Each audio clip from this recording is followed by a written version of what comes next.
Selamat datang di Saling Silang Pandang. Hari ini kita akan menelusuri sebuah insiden yang cukup menarik dari dunia supporter sepak bola Indonesia. Jadi ada seorang pendukung Persija Jakarta, Jakmania, yang mengaku dapat serangan verbal di area parkir waktu laga melawan Persita. Iya, dan awalnya sindirannya itu seolah-olah diarahkan ke supporter tim rival abadi mereka, Persib Bandung. Tapi yang menarik, belakangan terungkap kalau pelakunya itu justru sesama Jakmania. Dari kelompoknya sendiri. Tepat, insiden ini meskipun kelihatannya kecil ya, tapi ini membuka sebuah pertanyaan yang sangat mendasar. Apakah tuduhan yang keliru ini sebetulnya adalah gejala dari, budaya rivalitas buta yang sudah sistemik? Atau ini cuma ulah satu oknum saja yang tindakannya tidak bisa langsung mewakili ribuan anggota lainnya? Nah, itu dia inti perdebatan kita. Saya sendiri akan berargumen bahwa menyalahkan seluruh budaya kelompok atas tindakan satu orang itu sebuah lompatan logika yang berbahaya dan juga tidak adil. Ini kasus individu. Sementara saya justru berpendapat sebaliknya. Saya kira insiden ini, sekecil apapun, menyingkap masalah budaya yang lebih dalam dan sudah mengakar. Oke, menarik. Posisi saya begini, saya berangkat dari premis bahwa insiden ini itu semacam studi kasus yang sempurna tentang bagaimana budaya supporter bisa melahirkan refleks yang mendahului akal sehat. Kecenderungan awal untuk langsung, tanpa pikir panjang, menudung supporter rival, bahkan rival yang sama sekali nggak ada kaitannya dengan pertandingan hari itu menunjukkan sebuah pola pikir kami versus mereka yang sudah begitu terinternalisasi. Ini bukan sekedar kesalahan biasa, ini respons otomatis yang dipupuk oleh narasi permusuhan bertahun-tahun. Nah, ketika tuduhan itu terbukti salah, rasa malu kolektif yang muncul itu justru mengkonfirmasi. Ini bukan lagi soal aib satu orang, tapi sudah jadi taruhan reputasi seluruh kelompok. Inilah yang membuatnya jadi masalah komunal, masalah sistemik. Saya melihatnya dari sudut pandangnya yang berbeda ya. Menarik kesimpulan tentang sebuah kelompok isinya puluhan ribu orang hanya berdasarkan tindakan satu individu, itu kan sebuah kekeliruan logika yang klasik. Kita kenal sebagai hasty generalization. Istilah sederhananya, kita coba pahami sifat gajah tapi cuma dengan megang ekornya. Tentu saja nggak bisa. Setiap kelompok besar tanpa terkecuali pasti punya anggota yang bertindak gegabah. Poin krusial yang justru sering terlewatkan adalah kebenaran pada akhirnya terungkap. Fakta bahwa pelaku sesungguhnya bisa diidentifikasi dan ternyata dari internal itu justru menunjukkan kalau tidak ada konspirasi atau upaya sistematis dari kelompok itu untuk menutupi kesalahan. Ini bisa dilihat sebagai bukti bahwa kelompok itu tidak monolitik, bahwa ada mekanisme koreksi internal yang bekerja ya, betapapun memalukan prosesnya. Fokus kita seharusnya pada akuntabilitas individu itu, bukan penghakiman kolektif. Oke. Saya paham poin soal jangan menggeneralisasi. Saya setuju kita harus sangat hati-hati. Tapi bukankah sama berbahayanya kalau kita terus-terusan mengabaikan sebuah pola yang berulang dengan dalih? Itu cuma oknum? Pertanyaannya kan, kapan serangkaian ulah oknum ini bisa kita sebut sebagai sebuah pola budaya? Coba kita lihat logikanya. Yang disindir itu supporter Persib, padahal lawannya Persita. Buat saya, ini bukti yang sangat kuat bahwa rivalitas historis itu sudah jadi semacam kacamata kuda yang mengaburkan realitas. Saya tidak yakin itu bukti yang kuat. Itu bisa jadi hanya sebuah bias kognitif. Dalam kondisi tertekan atau emosional, otak manusia kan cenderung ambil jalan pintas, mencari penjelasan yang paling gampang diakses. Nah, bagi individu tersebut, narasi rivalitas dengan Persib mungkin itu yang paling menonjol di kepalanya. Mungkin karena pengalaman pribadi di masa lalu, atau karena paparan media, kita tidak tahu. Itu tetap sebuah kesalahan fatal dalam bernalar, tapi itu kesalahan individu. Menyebutnya cerminan budaya itu seolah-olah kita mengasumsikan ada semacam doktrin kelompok yang diajarkan secara formal. Tapi bukankah jalan pintas di otak itu justru dibentuk oleh lingkungan? Respon itu kan tidak muncul dari ruang hampa.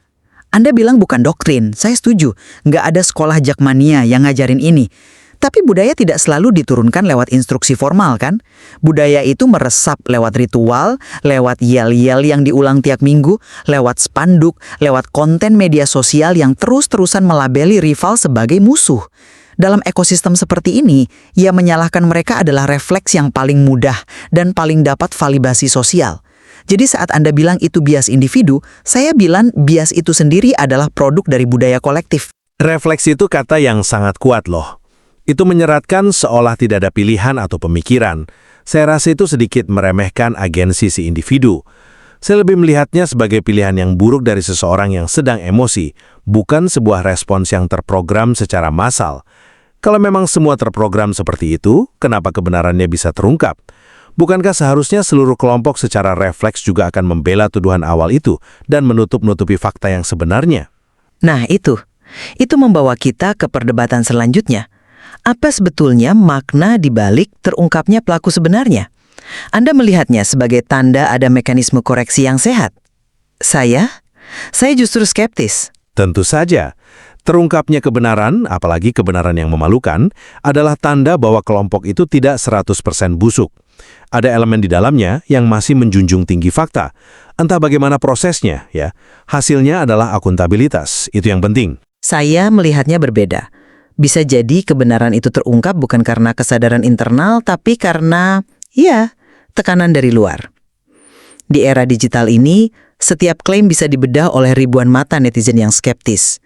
Mungkin saja ada bukti-bukti yang mulai muncul online yang membuat tuduhan awal nggak bisa lagi dipertahankan. Dalam skenario seperti ini, pengungkapan fakta itu bukan introspeksi, tapi damage control. Rasa malu yang muncul itu lebih karena ketahuan sudah menyebar informasi palsu, bukan karena penyesalan tulus atas budaya saling menyalahkan yang mereka pelihara. Pertanyaannya coba bayangkan, kalau tidak ada tekanan eksternal, apa kebenaran akan dicari dan diungkap dengan inisiatif sendiri? Saya tidak begitu yakin. Wah, itu asumsi yang sangat pesimistis. Kita kan tidak tahu apa yang terjadi di balik layar. Bisa saja ada perdebatan internal yang sengit antara anggota yang mau menutupi aib dengan mereka yang menuntut kejujuran. Fakta bahwa faksi kejujuran yang menang, terlepas dari apapun motivasinya, adalah hal yang patut dicatat. Sebuah insiden publik di mana sebuah kelompok terpaksa mengakui bahwa masalahnya ada di dalam rumah kami sendiri. Itu pelajaran yang luar biasa mahal dan kuat. Ini kesempatan emas untuk introspeksi massal.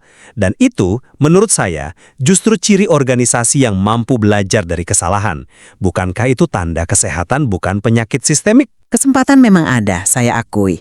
Tapi apakah kesempatan itu akan diambil? Atau justru akan jadi luka baru? Ini menyangkut dampak jangka panjang dari insiden ini. Menurut saya, dampaknya sangat merusak secara sistemik.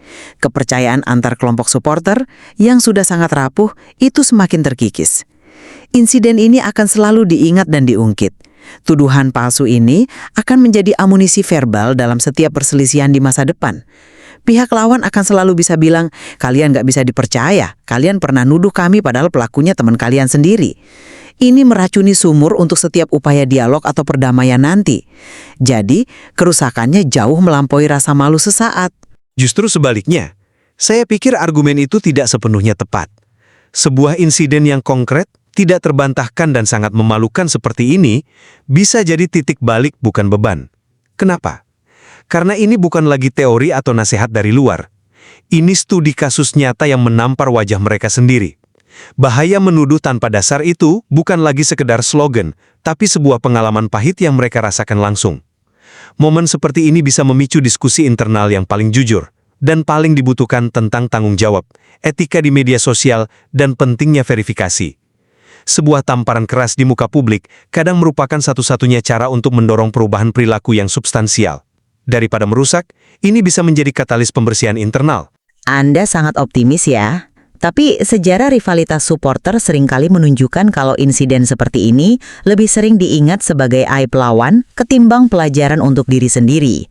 Insiden ini akan masuk ke daftar panjang dosa-dosa mereka dan dilupakan sebagai kesalahan kami.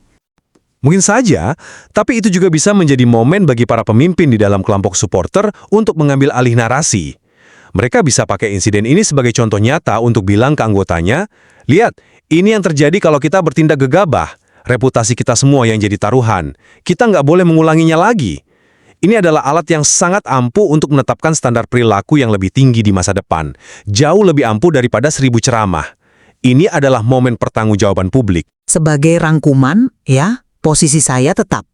Meskipun pelakunya seorang individu, pola pikir yang mendorongnya, yaitu refleks menyalahkan rival historis secara membabi buta, adalah cerminan dari masalah budaya yang lebih dalam. Menganggapnya hanya ulah oknum berarti kita menutup mata terhadap ekosistem yang menumbuhkan pola pikir tersebut. Akar masalah dari rivalitas tidak sehat ini perlu ditangani secara kolektif, bukan sekedar menghukum satu orang dan menganggap masalah selesai. Saya tetap pada pandangan bahwa menghakimi sebuah budaya keseluruhan atas dasar tindakan satu orang adalah sebuah ketidakadilan yang fundamental. Terungkapnya kebenaran, betapapun pahitnya, menunjukkan adanya potensi akuntabilitas dan ruang untuk perbaikan. Itu membuktikan bahwa kelompok ini tidak seragam dalam pemikirannya. Menyamaratakan kesalahan satu orang kepada puluhan ribu lainnya bukan hanya salah, tapi juga menutup mata pada dinamika positif yang mungkin saja lahir sebagai respons atas insiden memalukan ini. Dialog kita hari ini dengan jelas menunjukkan betapa rumitnya menarik garis antara kesalahan pribadi dan tanggung jawab komunal, terutama dalam sebuah komunitas yang diikat oleh gairah dan emosi yang begitu kuat, seperti supporter sepak bola. Tepat sekali, jelas bahwa insiden ini membuka lebih banyak pertanyaan tentang bagaimana rivalitas itu dibentuk, dikelola, dan bagaimana setiap tindakan individu dapat memberi dampak yang luar biasa pada citra kelompoknya. Apakah sebuah kesalahan akan menjadi noda permanen, atau justru menjadi pelajaran berharga yang memicu perubahan? Ya, barangkali hanya waktu yang bisa menjawabnya.